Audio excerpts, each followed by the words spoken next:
마태복음 19장 23절에서 30절 말씀 함께 보시도록 하겠습니다. 마태복음 19장 23절에서 30절 말씀 우리 함께 봉독하도록 하겠습니다. 예수께서 제자들에게 이르시되 내가 진실로 너희에게 이르노니 부자는 천국에 들어가기가 어려우니라. 다시 너희에게 말하노니 낙타가 바늘귀로 들어가는 것이 부자가 하나님의 나라에 들어가는 것보다 쉬우니라 하시니, 제자들이 듣고 몹시 놀라 이르되 그렇다면 누가 구원을 얻을 수 있으리까? 예수께서 그들을 보시며 이르시되 사람으로는 할 수 없으나 하나님으로서는 다 하실 수 있느니라. 이에 베드로가 대답하여 이르되 보소서, 우리가 모든 것을 버리고 주를 따랐사온데 그런즉 우리가 무엇을 얻으리이까? 예수께서 이르시되 내가 진실로 너희에게 이르노니 세상이 새롭게 되어 인자가 자기 영광의 보좌에 앉을 때에 나를 따르는 너희는 12 보좌에 앉아 이스라엘 12지파를 심판하리라. 또 내 이름을 위하여 집이나 형제나 자매나 부모나 자식이나 전토를 벌인 자마다 여러 배를 받고 또 영생을 상속하리라. 그러나 먼저 된 자로서 나중되고 나중된 자로서 먼저 될 자가 많으니라. 아멘. 계속해서 마태복음의 말씀, 마태복음 19장의 말씀을 함께 살펴보도록 하겠습니다. 예수님은 제자들에게 천국에 대해서, 천국은 어떤 곳이고 어떤 나라이고 그리고 어떤 자들이 소유하게 되는지를 계속해서 말씀해 주십니다. 오늘 본문 이전에 어린아이들이 예수님께로 나오는 것을 제자들이 막았지만 예수님은 그들을 막지 말라, 이런 자들이 천국을 소유한다라고 말씀하십니다. 이때 예수님께서 어린아이와 같은 자들이 천국을 소유한다라고 말씀하시는 것은, 어린아이는 스스로는 아무것도 할 수 없는 존재, 스스로는 밥을 벌어 먹을 수 없고 생계를 유지할 수 없고 오직 부모가 주는 밥과 집과 옷을 입으며 생계를 유지하는 존재, 그런 존재들, 바로 아버지를 의지하며 아버지에게 모든 것을 공급받는 그러한 자들을 의미하는 것이었습니다. 그러므로 어린아이와 같은 자는 오직 하나님께 모든 것을 의지하고 공급받는 자들을 말하는 것입니다. 그런 자들이 천국을 소유하는 것입니다. 그것은 연약하고 부족하고 모자람을 말하지만 그것이 세상 사람들이 보기에는 좋은 것이 아니나, 하지만 하나님이 원하는 자들은 그런 자들입니다. 자신의 의를 드러내는 것이 아니라 나의 연약함과 나의 부족함을 가지고 아버지께로 나아가는 것. 우리가 세상 속에서는 나의 부족함을 부끄럽게 여깁니다. 나의 성공을 자랑하고자 합니다. 그리고 교회 안에서도 그렇습니다. 교회 안에서도 많이 가진 자들이 고개를 높이 들고 섬깁니다.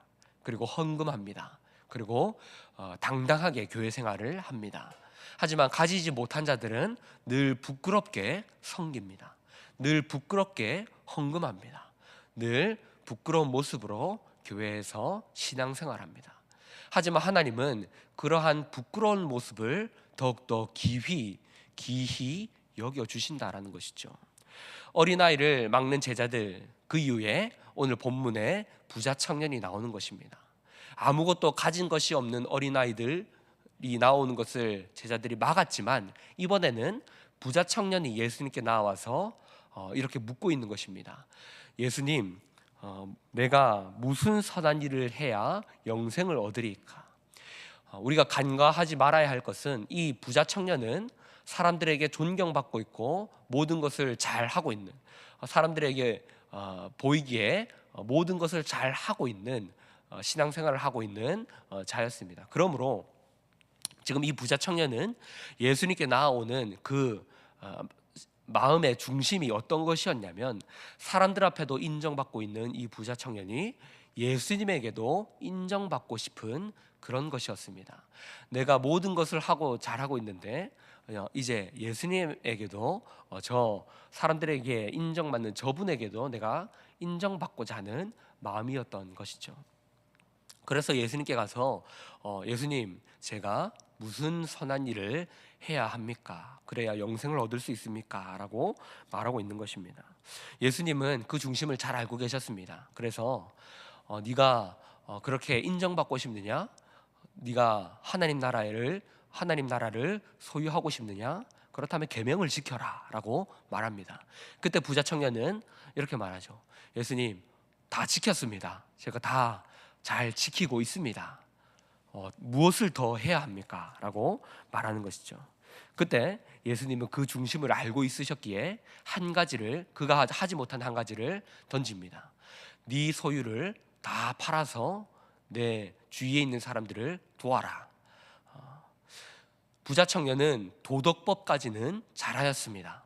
자신이 해야 하는 것들, 사람들에게 인정받는 것들, 사람들과 지내면서 하지 말아야 할 것을 하지 않으면서 지냈습니다. 그러나 예수님은 한 걸음 더 나아가서 해야 하는 것, 바로 율법이 말하는 것들은 그런 것이죠. 세상이 말하는 것이 아니라, 도덕법의 수준이 아니라 한 걸음 더 나아가서 해야 할 것, 바로 이웃을 사랑하기 위해서 네가 가지고 있는 것을 팔아서 그들을 섬겨라 라는 것을 말했던 것이죠. 그때 청년은 근심하며 돌아갑니다. 이때 예수님이 하시는 말씀이 오늘 본문의 말씀이죠. 부자가 천국에 들어가기 어려우니라. 부자가 천국에 가는 것은 낙타가 바늘기에 들어가는 것과 것보다 어렵다라고 말씀합니다. 사랑하는 성도 여러분, 부자가 천국에 들어가지 못한다라는 것을 말하는 것이 아닙니다. 낙타가 바늘기에 들어갈 수 있습니까? 없습니다. 천국에 들어가지 못한다는 것입니다. 이 말은 부자 그리고 많은 능력을 가진 자가 자신의 힘으로 천국에 들어갈 수 없다라는 것입니다. 천국에 들어가는 것은 어떠한 능력을 가진 자들이 아니라 자기의 공로를 가진 자들이 아니라 오직 하나님만 하실 수 있다라는 것입니다. 25절에서 이렇게 말합니다. 제자들이 몹시 놀라 이르되 그렇다면 누가 구원을 얻을 수 있으리까? 지금 부자 청년이 천국에 들어가지 못한다라는 이런 맥락의 말을 부자 청년이 자신의 힘으로 천국에 들어가지 못한다라는 말씀을 듣고 제자들이 놀랍니다. 왜 놀랍니까? 저 부자 청년은 존경받는 자였습니다. 많은 것들을 이룬 자였습니다. 지금 교회로 비유한다면 교회 안에서 성공하고 많은 섬김을 하고 있고 사람들에게 존경을 받는 그런 자였습니다. 그런데 그 자가 천국에 들어가는 것이, 부자가 천국에 들어가는 것이 낙타가 바늘기에 들어가는 것보다 어렵다라고 말씀하시기에 제자들이 놀라는 것입니다. 그러고 예수님께 물어봅니다. 그렇다면 누가 구원을 얻을 수 있습니까? 예수님이 말씀하십니다. 26절에서 예수께서 그들을 보시며 이르시되 사람으로는 할 수 없으나 하나님으로서는 다 하실 수 있느니라. 아멘. 이 말씀을 잘 이해해야 합니다. 무슨 말입니까? 사람의 능력으로, 사람의 힘으로는 구원받을 수 없지만 하나님으로서는 다 하실 수 있다라는 것입니다. 사랑하는 성도 여러분, 우리는 끊임없이 자신의 의를 드러내려고 합니다. 내 힘으로 구원받고 내 힘으로 존경받으려고 합니다. 우리는 은혜를 거부합니다. 탕자가 돌아왔을 때 첫째 아들은 그 탕자에게 은혜를 베푸시는, 잔치를 베푸시는 그 아버지를 이해하지 못했습니다. 그 은혜를 싫어했습니다. 하지만 아버지는 그 탕자가 돌아올 때 잔치를 베푸시고 구원하시는 분이십니다. 하지만 우리는 그러한 구원을 싫어합니다. 내가 열심히 섬겼기에 은혜를 받는 것을 원합니다.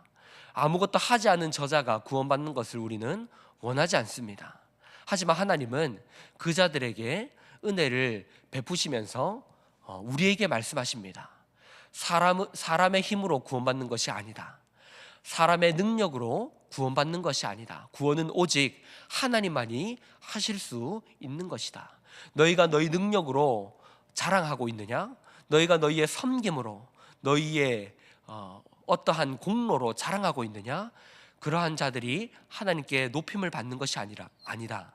오직 아무것도 가진 것이 없는 자들, 하나님만을 의지하는 자들, 저 어린아이와 같은 자들이 천국을 소유하며 그 자가 하나님 나라를 소유하게 될 것이다.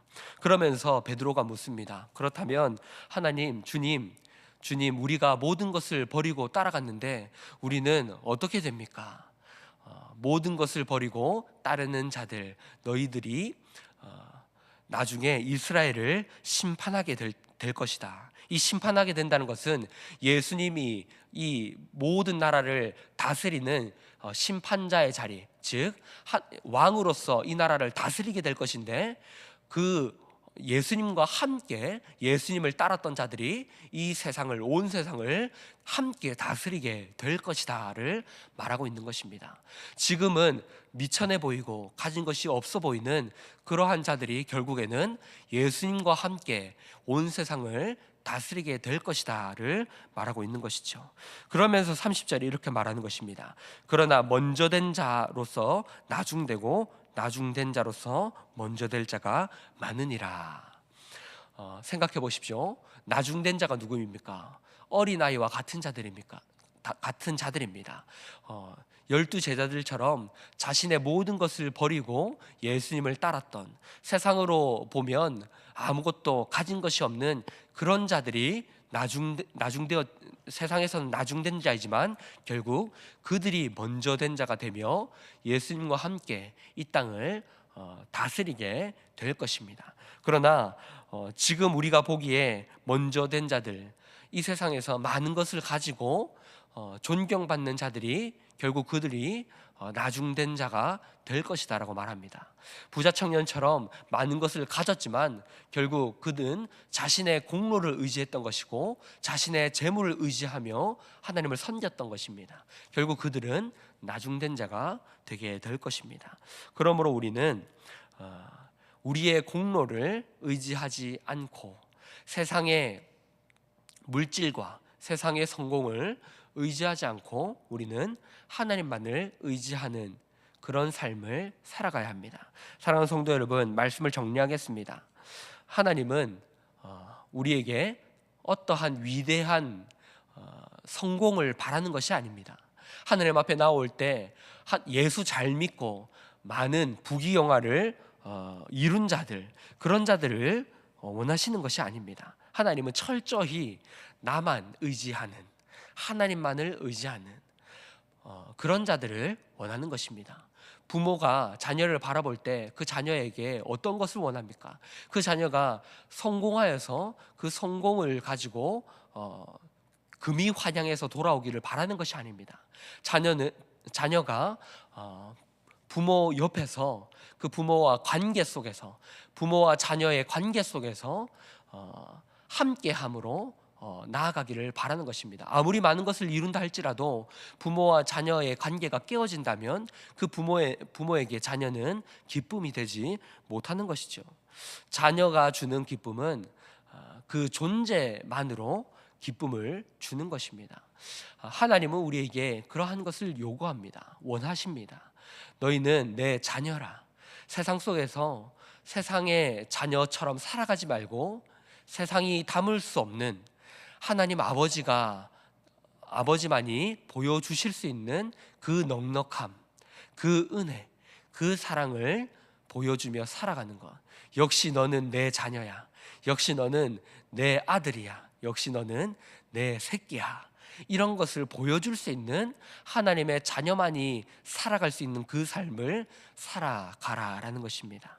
저와 여러분이 세상이 줄 수 없는 그 하나님의 자녀됨의 모습을 담으시고 살아가시고 하나님을 나타내시는 그런 삶을 살 수 있기를 주님의 이름으로 축복합니다. 말씀을 정리하겠습니다. 들으신 말씀을 생각하며 기도할 때에 우리 이렇게 기도하면 좋겠습니다. 하나님, 우리가 세상의 것을 내려놓고 세상의 모든 공로를 내려놓고 우리의 것을 내려놓고 오직 하나님을 바라보며 하나님이 나의 구원의 공로가 되시며 구원의 모든 것이 되심을 고백하며 주님만을 따르며 우리가 신앙생활하며 나아가게 하여 주시옵소서. 내가 하나님 구원받는 것이 아니라 하나님이 나의 구원의 공로가 되십니다. 나의 신앙의 모든 것이, 삶의 모든 것이 되십니다. 이러한 고백으로 함께 기도하며 나아가시고 공동의 기도 제목과 개인의 기도 제목으로 나아가도록 하겠습니다. 함께 기도하도록 하겠습니다.